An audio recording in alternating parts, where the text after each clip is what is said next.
cocktail sessions, educational and inspirational talks from experienced startup founders, entrepreneurs, and thought leaders.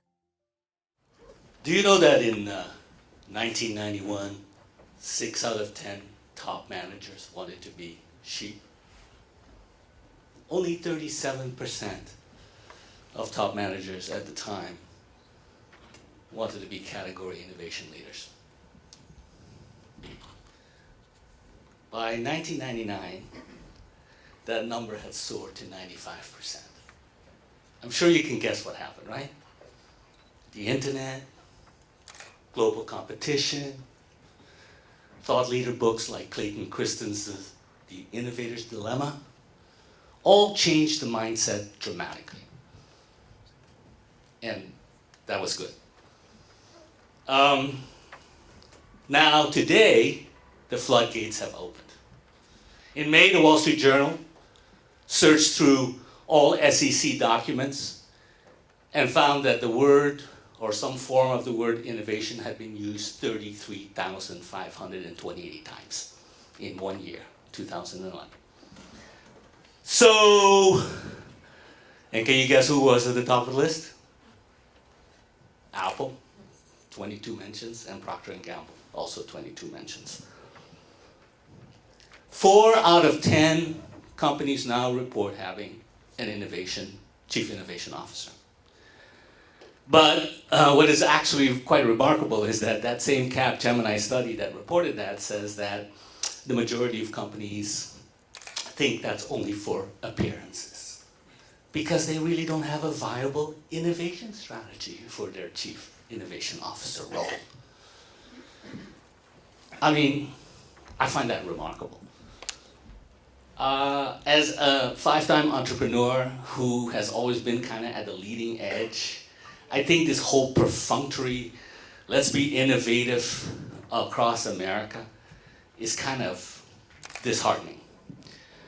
So as the indefatigable cheerleader that I am for, technology and innovation and being a trendsetter, about a year ago I decided to go out and create a crowdsourcing engine to help bring more innovation to America, to help reinvent it. As Brittany mentioned, America is in a pickle.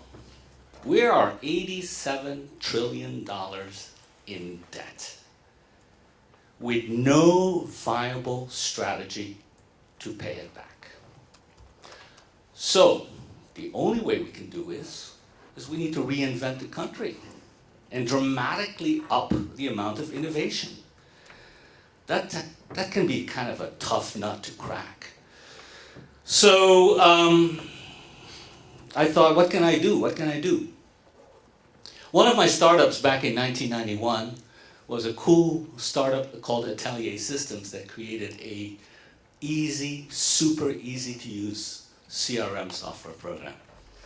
Personal Communication Manager is what I called it then. And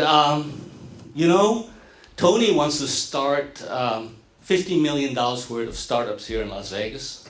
And while they'll all share many challenges, I thought, well, perhaps I can help reduce one of those challenges, and that is to create an easy-to-use CRM software program that you actually enjoy using.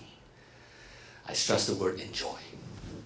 Because as you well know, whenever you go out and do an event or you got to put together a list of your top customers, inevitably it ends up in a spreadsheet and you're using .csv and you need to know about comma and tab delimiters, and before you know it, you give up. You give up on this stuff. It's hopelessly complex. Even the leader in the category, people report to me all the time about how difficult it is to use that software. And as you well know, whether it's VCs or customers or partners or anybody else, you need to have a really great way and a fast way of being able to categorize your prospects. When you come back from your trip, please think about what I just told you. You're going to have a stack of business cards from all these people you met. You're going to have the horrible experience of having to enter them all. And remember what they said? and why they contacted you or whatever.